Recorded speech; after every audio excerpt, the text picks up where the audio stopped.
So in this video, we are going to see a very interesting pawn endgame. Now you can see this position, pawn is going here. So this is h4 square. And these are 4 pawns versus 4 pawns. Black's king is on a3. So black side edge to play king b4, king c4, or maybe king b3, king c4 and take the pawn. So we don't really have the option to play king b1 because black will just chase, maintain the opposition and chase these pawns. So how to win this position? You can maybe pause this video. Yeah, but I will just tell you the answer. Now the thing is, as you can see, if you try to play something like g5, then the problem is h takes g5, then h takes g5, f takes g5, f takes g5, and now you can't push any pawn because there are black pawns. So basically black will just play king b3, king c3, king d3 and grab the pawn. So that doesn't work. Same goes with f5, right? There is also another problem. So let's say if you play e5, then the thing is f takes e5, and now f takes e5, then black can just play g5 and everything is blocked. Black will just bring the king and win the game. So e5, f takes e5, g5 type moves doesn't work. The answer is very interesting.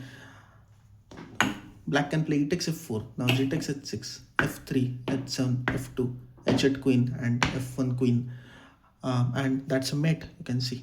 So that doesn't work.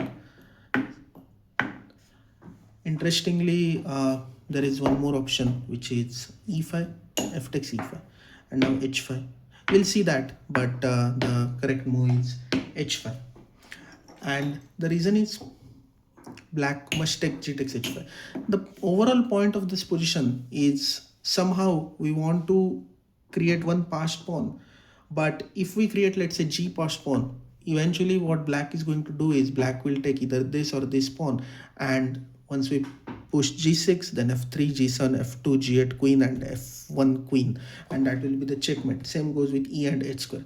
But you can see if we manage to promote f8 queen, then black's pawn will be on either of these square, h2, g2 and d2, and then that will be the check. So that's a winning trick because you make f8 queen and that will be the check, and black don't have any time to promote the queen and we can play just queen f2 or queen f1. So we have to somehow promote this pawn, right? So we'll start with h5. Now the thing is, there are only two moves, g takes h5 or g5. g5 doesn't work because of e5. And now again there are two moves, f takes e5, then we can play f5. And the thing, as I told you, if e takes f5, g takes f5, black play g4, we play f6, black play g3, we play f7, black play g2, we play f8 queen, and that will be the first check here. So that doesn't work. So something like h5, g takes g5, e5, and white is clearly winning here. So h5, black must take g takes h5, and now we play e5. The thing is, now if f5, we can take this. If h4, we play f6, and this is the same thing. If e takes f5, then we play e6. But here black is already very slow. h4, e7, h3, e8 queen, h2, and we can bring the queen back so that we can protect this h square.